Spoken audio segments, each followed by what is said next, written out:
अब सबसेक्शन 2 क्या बोलता है? Subject to the provision of the subsection 1, पहले केस में अपन ने जो देखा, एन एम्प्लॉयर और वर्कमैन और अ ट्रेड यूनियन और रिप्रेजेंटेटिव्स ऑफ वर्कमैन और any other body of the representative of workman desire to make amendment or modification in the certified standing orders or model standing order shall make an application to the certifying officer, and such application shall be accompanied by 5 copies of the standing orders or the model standing orders along with all the amendments thereof. Or in case of model standing orders in which shall be indicated the modification proposed to be made, and if such modifications are proposed to be made by an agreement between employer and employee or a trade union, a certified copy of the agreement shall be filed along with the application. Subsection 2 ये बोलता है कि subsection 1 क्या बोलता है कि certified standing order और model standing orders और अमेंडेड स्टैंडिंग ऑर्डर्स 6 महीने तक आप उसको मॉडिफाई नहीं कर सकते। मॉडल स्टैंडिंग ऑर्डर यदि आप अपनी संस्थान को अप्लाई करते हो तो आप 1 साल तक उसमें कोई मॉडिफिकेशन नहीं कर सकते। अब सबसेक्शन 2 ये बोलता है कि यदि मैं सबसेक्शन 1 को ध्यान में रखते हुए यदि कोई मालक या वर्कर या रिप्रेजेंटेटिव ऑफ वर्कर्स या ट्रेड यूनियन या वर्कर्स के अन्य प्रतिनिधि यदि उस सर्टिफाइड स्टैंडिंग ऑर्डर को जिसका कार्यकाल 6 महीने का हो गया है या मॉडल स्टैंडिंग ऑर्डर जिसका कार्यकाल 1 साल का हो गया है, वे पुनः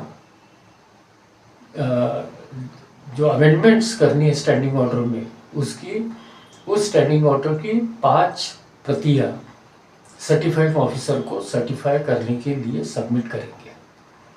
आगे में बोला जाता है कि यदि मॉडल स्टैंडिंग ऑर्डर में आपको अमेंडमेंट्स करनी है ऐसे केस में, और वो अमेंडमेंट कामगार और मालक के आपसी एग्रीमेंट के तहत हो रही है वो अमेंडमेंट्स, तो ऐसे केस में 5 प्रतियां तो आपको मॉडल स्टैंडर्ड ऑर्डर की सबमिट करनी है, पर उसके अलावा वो एग्रीमेंट जो आपने मालक और नौकर ने आपस में की है और जिसके तहत आप अमेंडमेंट करना चाहते हैं, उस स्टैंडिंग ऑर्डर की सर्टिफाइड प्रति उस एप्लीकेशन के साथ में सर्टिफाइंग ऑफिसर को आपको सबमिट करनी पड़ेगी। उसके बाद ही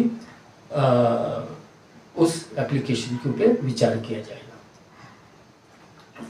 इसका अर्थ क्या हुआ कि आपको कभी भी मीन्स पहले टाइम आप सर्टिफाइड स्टैंडिंग ऑर्डर के लिए जा रहे हो या मॉडल स्टैंडिंग ऑर्डर में सर्टिफिकेशन करने जा रहे हो,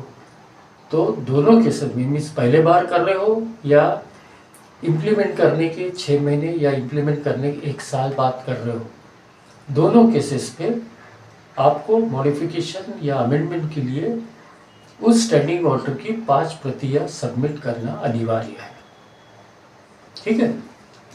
अब इसके बाद में एक सब्जेक्ट यानी सेक्शन है